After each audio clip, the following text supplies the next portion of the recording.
Allez, c'est la suite. Là, je vais vous parler pour la suite d'un sujet qui vous intéresse fortement, c'est la mission de vie, la mission de l'âme, de notre âme. Alors déjà, je vais différencier notre mission de vie, d'être incarné, et la mission de l'âme. La mission de l'âme, c'est d'expérimenter à travers différents cycles, à différentes expériences, pour finalement monter en compréhension et en conscientisation pour revenir jusqu'à l'âme parfaite, jusqu'à son essence. Voilà pour moi ma notion du but de l'âme, en tout cas, hein, c'est vraiment d'expérimenter. Et puis notre mission de vie en tant qu'humain, c'est aussi ça, c'est d'expérimenter. En fait, la première mission que nous avons, c'est de vivre cette expérience d'être incarné. Hein, c'est la mission commune à tous les humains, c'est vraiment vivre cet instant présent, puisque vous êtes venus pour ça, c'est vivre l'instant présent aujourd'hui, ici et maintenant. Il y a aussi donc différentes missions. Il y a les missions individuelles, les missions individuelles pour votre propre parcours d'âme. Donc voilà, sur différentes incarnations, l'âme va choisir de travailler différentes choses. Ça peut être vraiment des notions. Allez, je vais prendre la mienne par exemple. Ça va être la notion dans cette vie-là d'élever un enfant. Ça va être la notion aussi de la vie de famille. Mon parcours d'âme a été un parcours d'âme solitaire plutôt. Et c'est un défi. Voilà, c'est des petits défis comme ça parce que nous devons tout expérimenter. Nous devons tout vivre. Et donc, ces petites missions, c'est ça, hein, c'est vivre dans cette incarnation telle chose pour rentrer en compréhension et passer à une autre étape. Donc, nous avons tous des missions individuelles, comme ça, nous en avons plusieurs. Et à mon sens, nous avons aussi tous des missions élargies. Les missions élargies sont les missions de vie qui vont inclure d'autres personnes dans un but d'évolution. Là, par exemple, je vais placer comme le fait d'être médium. Ça va créer une mission élargie d'un éveil de conscience, du moins je l'espère, pour plusieurs personnes. Voilà une mission élargie.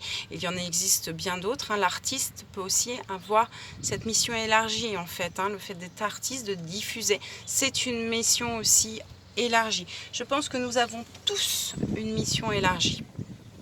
Donc là, peut-être que certains ne sont pas d'accord avec ça. Peut-être. Voilà. Pour moi, à mon sens, nous avons tous des missions élargies. Je vous disais, il n'y a pas de mieux, moins bien ou quoi que ce soit. Ça n'a rien à voir.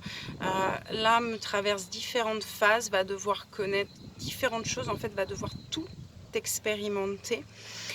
C'est comme le fait, il n'y a pas forcément c'est cool, je suis médium. Il y a beaucoup de gens qui souhaiteraient, qui ont des capacités médiumniques d'ailleurs, mais qui vraiment souhaiteraient vivre ça. Et bien en fait, ça se trouve, ils l'ont vécu dans une autre vie. C'est pas parce que je suis médium aujourd'hui que dans une autre vie, je n'étais pas paysanne, ou ça n'a rien à voir en fait. Même si effectivement, dans ce cycle-là, dans un cycle, l'âme va choisir souvent une directive. Donc va vivre plusieurs vies, et donc va vivre ces incarnations sur une directive où on va tourner autour en fait, dans toutes ces vies, elle va plus ou moins tourner autour des mêmes sujets. Pas toutes ces vies. L'ensemble de ces vies, on peut trouver une ligne directrice. Malgré tout, en fait, ça n'a rien à voir avec l'évolution, ça n'a rien à voir non plus avec un éveil de l'âme ou quoi que ce soit. Hein, ça se trouve, dans une autre vie, je n'avais aucune conscience de tout ça. Voilà, et certainement d'ailleurs. Et pareil, hein, nous sommes autant bourreaux que victimes. J'ai entendu dire souvent, ouais, tu as été une sorcière noire. Oui, certainement d'ailleurs, mes amis, certainement que j'ai été une sorcière noire. Possible, possible. On m'a dit que j'avais été une guérisseuse, donc sorcière blanche. Là, oui, certainement aussi. certainement que j'ai expérimenté l'ombre et la lumière, et il le faut de toute manière. Donc voilà, il faut avoir ce recul-là en fait et ne pas trop se mettre en lien face à ça. Ça se trouve dans d'autres vies, vous avez été maître spirituel. C'est pas parce que vous ne l'êtes pas dans cette vie-là, justement, que vous êtes en dessous. Rien à voir. Rien à voir. Donc les missions de vie, eh bien, elles correspondent à beaucoup de choses. Il n'y en a pas qu'une. Quand une est finie, une autre arrive finalement. Donc souvent il y a une grosse ligne directrice de mission de vie, mais vous en avez finalement plusieurs. Et il faut retenir que votre première mission, c'est de vivre votre incarnation pleinement. Vraiment la vivre pleinement. Voilà pour cette notion de mission de vie. J'enchaîne par vraiment l'humain dans tout ça, parce que finalement, quand je vous parle de tout ça, l'humain, qu'est-ce qu'il peut faire dans tout ça, quel choix il a. Donc en fait, l'humain a énormément de choix. Je pense qu'il devrait aussi rester à sa place sur certaines choses, puisque le plus grand pouvoir de l'humain, c'est un pouvoir de création, de créer sa vie. Réellement, il a ce pouvoir de création, il a plusieurs outils à sa disposition. Il a le pouvoir de l'intention, hein, c'est vraiment le début. L'âme agit, hein, c'est l'outil de votre âme pour communiquer avec vous. C'est la magie, hein, elle agit, et en fait on reconnaît ça, on le ressent en nous clairement.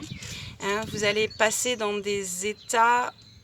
En fait, vous avez tous accès à votre âme, vous avez tous accès, vous avez tous rencontré votre âme, vous avez tous discuté déjà avec elle. Certainement inconsciemment, parce que vous vous dites, non, moi, j'y arrive pas, si, en fait, vous y arrivez, mais ça reste inconscient pour vous. Votre âme, elle a 1000 façons de communiquer avec vous, et c'est souvent nous. Ça revient sur ce que je dis dans ma conférence sur les guides. C'est souvent nous qui ne sommes pas disponibles et qui ne sommes pas à son écoute. Il y a donc l'humain va vivre différentes phases qui vont normalement l'amener à son âme. Par exemple, la nuit noire de l'âme. La nuit noire de l'âme pour l'humain, c'est une expérience extrêmement difficile où il va se confronter justement à son âme, où il va se confronter à ce qu'il est. Et voilà, ça peut être donc, il existe différentes nuits noires de l'âme. La perte d'un être cher peut engendrer chez nous la nuit noire de l'âme, ce passage très difficile qui va nous ouvrir en conscience à qui nous sommes, tout simplement. Hein, vous êtes très nombreux à avoir vécu cette nuit noire de l'âme, peut-être même sans vous en rendre compte, mais quand on arrive au bout, on rencontre cette étincelle. C'est dans l'ombre qu'on verra la lumière. C'est pas en cherchant la lumière qu'on va trouver la lumière, c'est en allant en profondeur en nous-mêmes, dans nos ombres, dans nos monstres de l'inconscient, dans tout ce qui est sombre, qu'on va trouver cette magnifique, merveilleuse lumière qui est notre âme, hein, tout simplement. Donc l'humain, dans tout ça, il faut qu'il s'occupe de lui. Il faut satisfaire tout le monde. Il ne faut pas satisfaire que l'âme. Vous êtes humain, vous avez un mental, vous avez un ego. J'ai vu une vidéo sur l'ego, vous pouvez aller la voir, hein, ma notion de l'ego. Vous avez une construction égotique qui fait partie de la construction humaine, et vous devez aussi satisfaire l'humain. Vous devez satisfaire votre corps, les besoins de votre corps. Et vous devez satisfaire les besoins de votre mental, de votre esprit, et vous devez satisfaire les besoins de votre âme. Il faut trouver un équilibre dans tout ça, en fait. Parce que si vous allez trop dans la spiritualité, enfin, c'est pas forcément la spiritualité, mais si vous ne nourrissez que l'âme, c'est pas bon non plus. Il faut ne rien négliger. Il faut satisfaire tout le monde. Autant l'humain que vous êtes, que l'âme qu'il y a au-dessus de vous. Voilà. Donc, communiquer avec son âme. Mais en fait, vous communiquez, comme je vous dis, tout le temps avec votre âme. Il faut juste en prendre conscience.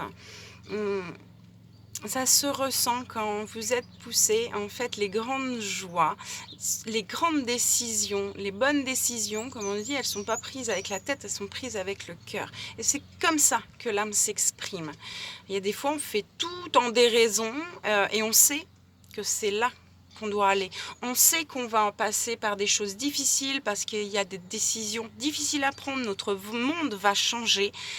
Mais il y a une force intérieure qui nous pousse à aller dans ce chemin-là, c'est votre âme. Pareil, tout ce qui est, vous avez d'un coup une grosse envie d'étudier telle notion, d'étudier telle chose. Votre âme lui dit, va voir par ici, va voir par là. Faites les choses avec plaisir, intérêt et avec passion. La passion pour un sujet est le fruit de l'âme, vraiment. Donc là, souvent, vous récupérez des outils. En fait, nous récupérons des outils que l'âme a choisis. Là, tiens, ce serait bien que tu te récupères tel outil, hein, que tu conscientises, que tu connais, que tu sais déjà. Donc, c'est souvent, au début, on part dans tous les sens. Hein. J'ai souvent des consultants qui me disent « Ah oui, mais je m'éparpille, je pars dans tous les sens. » Et alors ?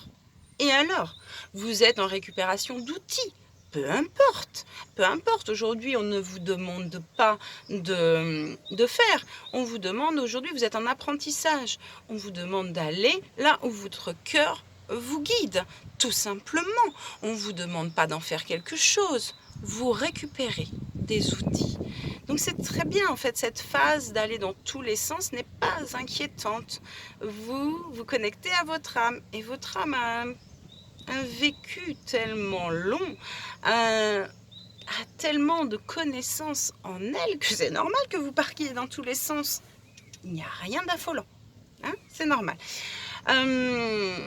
Voilà pour cette notion du coup un peu de l'âme. Alors là c'est pareil, hein, je vais vite, peut-être que j'oublie des choses, que j'ai conscience. Pour moi c'est logique, pour vous ça ne l'est pas. Posez-moi vos questions, j'y répondrai par écrit ou en vidéo. Je reviendrai donc sur les notions que je n'ai peut-être pas abordées, tout simplement. Je vais arrêter cette vidéo, je vais en faire une dernière sur vraiment, non, sur la dernière partie où c'est les idées préconçues sur lesquelles moi je m'oppose, sur les termes avec lesquels je ne suis pas forcément d'accord. Je vais apporter une autre compréhension peut-être de termes, voilà, vous faire en fait, mon but c'est pas de vous convaincre, pas du tout, mon but c'est de titiller c'est de planter une graine en fait, mais une graine différente, de se titiller, voilà, ce qu'elle dit c'est bizarre, ou ce qu'elle dit je suis pas d'accord, et c'est bien de pas être d'accord aussi, parce que ça stimule l'intellect, mais pourquoi je suis pas d'accord, je vais aller chercher, comme je dis, tout ce qui vous paraît indifférent, moi, je suis complètement indifférent à ce qu'elle dit, c'est pas pour vous. Clairement, c'est pas pour vous. Peut-être c'est pas le moment ou c'est pas vos notions. C'est pas pour vous à ce moment-là. Par contre, si au contraire ça émet chez vous une émotion, ah ouais, je suis d'accord, vous ressentez quelque chose, c'est que c'est pour vous. Ou c'est ah non, je suis complètement opposée à ce qu'elle dit. Là aussi, c'est pour vous. Hein, c'est toujours intéressant de voir justement les avis différents et ça nous aide à nous construire, tout simplement. Hein. Nous ne sommes que des humains et nous avons besoin de nous construire. Voilà. Donc je passe à une autre vidéo.